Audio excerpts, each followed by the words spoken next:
ক্ষমতাচ্যুত প্রধানমন্ত্রী শেখ হাসিনা বাংলাদেশের যে উচ্চ প্রবৃদ্ধি দেখিয়েছিলেন বিশ্ববাসীকে, আসলে সেটি ভুয়া এবং জালিয়াতি বলেছেন অন্তর্বর্তী সরকার প্রধান ডক্টর মোহাম্মদ ইউনূস। এবং তিনি এই প্রবৃদ্ধি দেখানোর জন্য বিশ্ববাসী প্রশ্ন না তোলায় এই পুরো বিশ্বকে দায়ী করেছেন। ডক্টর ইউনূস এখন সুইজারল্যান্ডের দাভোসে বিশ্ব অর্থনৈতিক ফোরামের অংশ নিয়েছেন। সেখানে সম্মেলনের ফাঁকে ফাঁকে বিভিন্ন সাইডলাইনের বৈঠকে অংশ নিচ্ছেন এবং সাংবাদিকদের বিভিন্ন প্রশ্নের জবাব দিচ্ছেন। বিশেষ করে রয়টার্সের সঙ্গে একটি সাক্ষাৎকারে ডক্টর ইউনূস বলেছেন যে তিনি শেখ হাসিনা দাভোসে আসতেন এবং পুরো বিশ্বকে তিনি বলতেন যে কিভাবে একটি দেশ চালাতে হয়, এবং সেটি নিয়ে কেউ কোনো প্রশ্ন তোলেনি। এজন্য পুরো বিশ্ব দায়ী। এবং একই সঙ্গে তিনি বলছেন যে বাংলাদেশের প্রবৃদ্ধির হার অন্য সবাইকে ছাড়িয়ে গেছে এবং এই খবরটি এটি একটি ভুয়া এবং পুরো জালিয়াতি প্রবৃদ্ধির হার। আমরা যদি বর্তমানে তাকাই যে বাংলাদেশে 5 আগস্টের পরে আসলে যা দেখা গেছে, যে শ্বেতপত্র কমিটির যে প্রতিবেদন দেখেছি, এছাড়া বাংলাদেশের যে সার্বিক চিত্র যদি আমরা একটু বিশ্লেষণ করি, দেখা যায় যে বাংলাদেশে বর্তমান মাথা পিছু আয় মানুষের 2824 মার্কিন ডলার। আসলে বাংলাদেশে অর্থাৎ একজন মানুষের মাসিক সেই হিসাবে যদি ধরা হয় যে মাসিক প্রায় 28 থেকে 30 হাজার টাকা করে একজন মানুষ, বাংলাদেশের যত জনসংখ্যা আছে তারা প্রত্যেক জনসংখ্যার মাসিক আয় 28,000 থেকে 30,000 টাকা। আসলে কি তাই? আপনি যদি আপনার পরিবারের দিকে কল্পনা করেন, অর্থাৎ একজন পরিবারে যদি 5 জন সদস্য হয়, সেক্ষেত্রে একজন বা 2 জন কর্মক্ষম ব্যক্তি তারা কতটা ইনকাম করে এবং বাকি যারা সদস্য সবাই তো আসলে সেভাবে ইনকাম করে না। কিন্তু আসলে দেখানো হচ্ছে যে সারা দেশের সকল মানুষের এই যে গড় হিসাব, এটির মধ্যে একটি ফাঁক ফোকর রয়েছে। আসলে দেখা গেছে যে যারা অর্থনৈতিকভাবে যাদের কিছু অলিগার্ক শ্রেণী বা পুঁজিপতি, যাদের হাতে দেশের 90% অর্থ, তাদের যা আয় এবং একেবারে যারা নিম্ন আয়ের মানুষ তাদের কিন্তু আয় সমান নয়। কিন্তু এভাবে বাংলাদেশ দেখিয়েছিল বিশ্ববাসীকে বারবার শেখ হাসিনার আমলে যে বাংলাদেশের মাথাপিছু আয় বাড়ছে দিন দিন, কিন্তু আসলে এটি একটি ফাঁকা বুলি ছিল আসলে সেভাবে অর্থে। এবং একই সঙ্গে বাংলাদেশের যে জিডিপির আকার যে বাড়ছে এমনটি বলা হচ্ছে, 450 বিলিয়ন ডলার পেরিয়ে যাচ্ছে, এই যে গল্পগুলো বলা হয়েছে সেগুলোও কিন্তু একেবারে অনেকটা ফাঁকা বুলি। যেটি শ্বেতপত্রের কমিটির যে প্রতিবেদন, সেখানে যদি আমরা দেখতে পাই যে আসলে কতটা প্রবৃদ্ধি হয়েছে এবং সেখান থেকে কতটা পাচার হয়েছে, আসলে এই যে প্রবৃদ্ধির গল্প তুলে ধরে বাংলাদেশের অর্থ বিদেশে পাচার করা এবং লুটপাটের চিত্রই কিন্তু আমরা দেখতে পেয়েছি। শ্বেতপত্র প্রতিবেদন যদি আমরা দেখি, সেখানে বলা হচ্ছে যে প্রতি বছর 16 বিলিয়ন ডলার অর্থ অবৈধভাবে পাচার হয়েছে শেখ হাসিনার আমলে, এবং গত 15 বছরে বাংলাদেশ থেকে 28 উপায়ে দুর্নীতির মাধ্যমে 234 বিলিয়ন মার্কিন ডলার অবৈধভাবে পাচার হয়েছে। ডিজাইন, এলিগেন্স, বিউটি, সেরা পণ্য সবার জন্য জেভিকো। চোরতন্ত্রের মূল স্তম্ভ ছিল আমলারা, সামরিক ও বেসামরিক উভয় ছিল। এবং যেসব খাতে দুর্নীতি বেশি হয়েছে তার মধ্যে শীর্ষে আছে ব্যাংকিং, অবকাঠামো, জ্বালানি এবং তথ্য প্রযুক্তি খাত। বড় ধরনের দুর্নীতি হয়েছে মেগা প্রকল্পগুলোতে। 15 বছরে প্রকল্পের খরচ গড়ে 70% বৃদ্ধি পেয়েছে এবং প্রকল্পগুলো শেষ করতে গড়ে 5 বছরেরও বেশি সময় লেগেছে।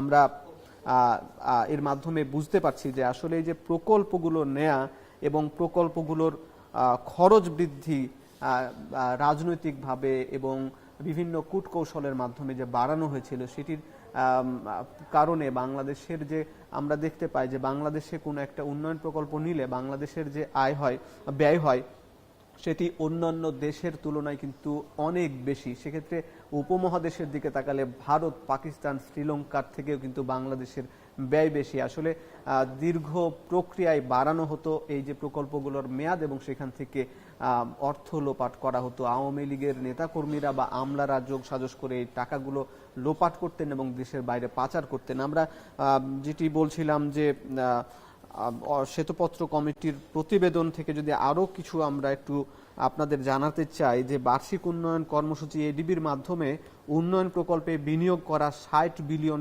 মধ্যে প্রায় 14 থেকে 24 বিলিয়ন ডলার রাজনৈতিক চাঁদাবাজি, ঘুষ এবং বাজেট বাড়ানোর মতো বিভিন্ন দুর্নীতির কারণে নষ্ট হয়েছে। এবং বলা হয়েছে যে রাজনৈতিক প্রভাব ব্যাংকিং খাতের সংকটকে গভীর করেছে। ব্যাংকিং খাতও প্রায় একেবারে ধ্বংসের পথে বলা যায়। বিভিন্ন ব্যাংকে অর্থ লোপাট করা হয়েছে, ঋণের নামে ঋণ নেওয়া হয়েছে, কিন্তু সেগুলো ঋণ কিন্তু এখন পর্যন্ত সেই ঋণগুলো জমা দেয়া হচ্ছে না। বিভিন্ন বড় বড় যারা শিল্পপতির ক্ষেত্রে আমরা দেখতে পেয়েছি। বিগত 15 বছরে দেশে ব্যাংক খাতে যে মন্দ ঋণ তৈরি হয়েছে তা দিয়ে 14টা মেট্রো রেল বা 24টা পদ্মা সেতু করা যেত। শ্বেতপত্রে বলা হয়েছে এই টাকা মতিঝিল উত্তরা রুটের মেট্রো রেল নির্মাণের খরচের 4 গুণ। এবং কমিটির 29টি প্রকল্পের মধ্যে এই শ্বেতপত্র কমিটি 7টি বড় প্রকল্প পরীক্ষা করে দেখেছেন। প্রতিটিতে 10,000 কোটি টাকার বেশি ব্যয় হয়েছে। 29টি বড় প্রকল্পে মোট ব্যয় হয়েছে $87 বিলিয়ন বা 7,80,000 কোটি টাকা। পরীক্ষা করা 7টি প্রকল্পের আনুমানিক প্রাথমিক ব্যয় ছিল 1,14,000 কোটি টাকা। অতিরিক্ত উপাদান যোগ করে জমির দাম বেশি দেখানো, ক্রয়ের ক্ষেত্রে হেরফের করে প্রকল্পের ব্যয় সংশোধিত করে 1,95,000 কোটি টাকা করা হয়েছে। ব্যয়ের সুবিধা বিশ্লেষণ না করেই প্রকল্পের ব্যয় প্রায় 70% বাড়ানো হয়েছে। এবং আরও যদি শ্বেতপত্র কমিটির যেগুলো প্রতিবেদন প্রকাশ করেছে সেখান থেকে আরেকটু তথ্য যদি জানিয়ে রাখি যে গত 15 বছরে বার্ষিক উন্নয়ন কর্মসূচিতে 7 লাখ কোটি টাকার বেশি ব্যয় হয়েছে এবং এর 40% অর্থ আমলারা লুটপাট করেছে। বিগত শাসন আমলে কর অব্যাহতির পরিমাণ ছিল দেশের মোট জিডিপির 6%। এটি অর্ধেক নামিয়ে আনা গেলে শিক্ষা বাজেটে দ্বিগুণ এবং স্বাস্থ্য বাজেটে 3 গুণ করা যেত। বিদ্যুৎ উৎপাদনে $3 বিলিয়ন বিনিয়োগ করা হয়েছে এবং 10% যদি অবৈধ লেনদেন করা হয় তাহলে এর পরিমাণ হবে কমপক্ষে $3 বিলিয়ন। আমরা এর মাধ্যমে আসলে দেখতে পেলাম যে আসলে বাংলাদেশে কি পরিমাণ অর্থ জালিয়াতি হয়েছে।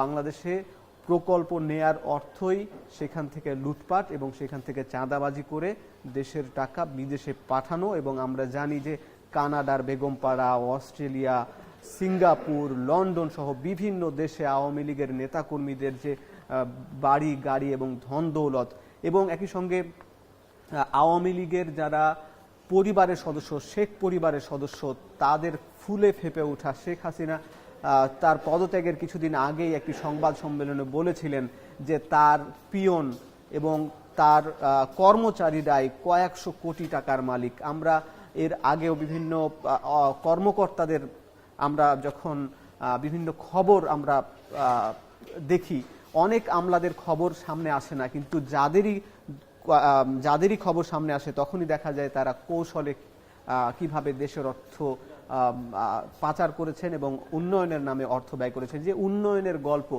সেই গল্পগুলো একেবারে উন্নয়নের নামে এই যে চাঁদাবাজি করা হয়েছে এবং সেখান থেকে সুবিধা নিয়েছে আওয়ামী লীগ এবং আমলা সহ বিভিন্ন শ্রেণী পেশার মানুষ। এটি ডক্টর ইউনূস বলতে চেয়েছেন বিশ্ব ফোরামে, যে বিশ্ব এই শেখ হাসিনা বারবার বলতো যে তার দেশ অনেক প্রবৃদ্ধি হয়েছে, আসলে যে প্রবৃদ্ধি হয়েছে কিন্তু এই বক্তব্যের ব্যাপারে বিশ্ববাসী তাকে কেন প্রশ্ন করেনি, এবং এটা বিশ্ববাসীর জন্য একটি শিক্ষা হওয়া উচিত বলে মনে করেন ডক্টর ইউনূস।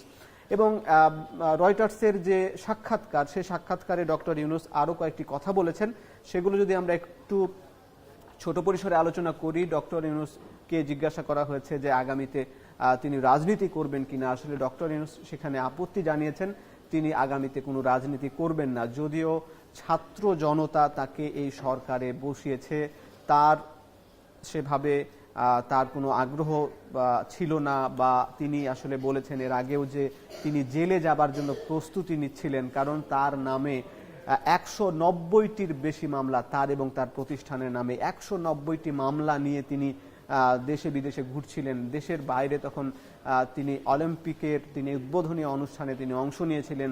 তখন বাংলাদেশে অভ্যুত্থান হচ্ছে, ছাত্র জনতা রাজপথে আন্দোলন করছে, স্বৈরাচার শেখ হাসিনার বিরুদ্ধে রাজপথে তাকে পদত্যাগের জন্য রক্ত দিচ্ছে, জীবন দিচ্ছে। এমন একটা প্রেক্ষাপটে শেখ হাসিনার এই মসনদ ভেঙে পড়ে এবং তার পতন হয়, তিনি দেশ থেকে পালিয়ে যান, তারপরে কিন্তু ছাত্র জনতা ডক্টর ইউনূসকে বসান, এগুলো আমরা সবাই জানি। কিন্তু একটি প্রশ্ন বরাবরই সামনে আসে, ডক্টর ইউনূস আসলে রাজনীতিতে নামবেন কিনা। ডক্টর ইউনূসের কারণ হচ্ছে এর আগে 2006 সালে বা 2007 সালে 111 সরকারের সময় তত্ত্বাবধায়ক সরকারের আমলে তিনি একটি রাজনৈতিক দল গঠন করেছিলেন, তার নাম নাগরিক শক্তি। এই নাগরিক শক্তি বাংলাদেশের রাজনীতিতে -2 ফর্মুলার একটি আশঙ্কা দেখা দিয়েছিল নাগরিক শক্তির উত্থানকে কেন্দ্র করে। এই নাগরিক শক্তি যদি উত্থান হয় তাহলে সামরিক সরকারের মাধ্যমে এটি একটি নতুন দল যদি আসে তাহলে আওয়ামী লীগ কিংবা বিএনপি মাইনাস হয়ে যেতে পারে, এমন একটি কথাবার্তা শোনা যাচ্ছিল। এবং ডক্টর ইউনূস কিন্তু রাজনীতি সচেতন লোক, আমরা আগেও জানি। ডক্টর ইউনূস যদিও তিনি একজন শিক্ষক এবং একজন অর্থনীতিবিদ, তিনি নোবেল বিজয়ী হয়েছেন, 2006 সালে নোবেল প্রাইজ পেয়েছেন। কিন্তু এর আগে যদি দেখি 1996 সালে ডক্টর ইউনূস এই অন্তর্বর্তী তৎকালীন তত্ত্বাবধায়ক সরকারের আমলে একজন উপদেষ্টার হিসাবে দায়িত্ব পালন করেছেন এবং 2006-এও কিন্তু তাকে প্রধান উপদেষ্টা হিসাবে বা অন্তর্বর্তী সরকারের প্রধান হিসাবে তাকে আহ্বান জানিয়েছিল তৎকালীন মইনূর সরকার, সেনাপ্রধান, যে এই বাংলাদেশের অন্তর্বর্তী সময়ে দায়িত্ব নেওয়ার জন্য। কিন্তু ডক্টর ইউনূস তখন ফিরিয়ে দিয়েছিলেন।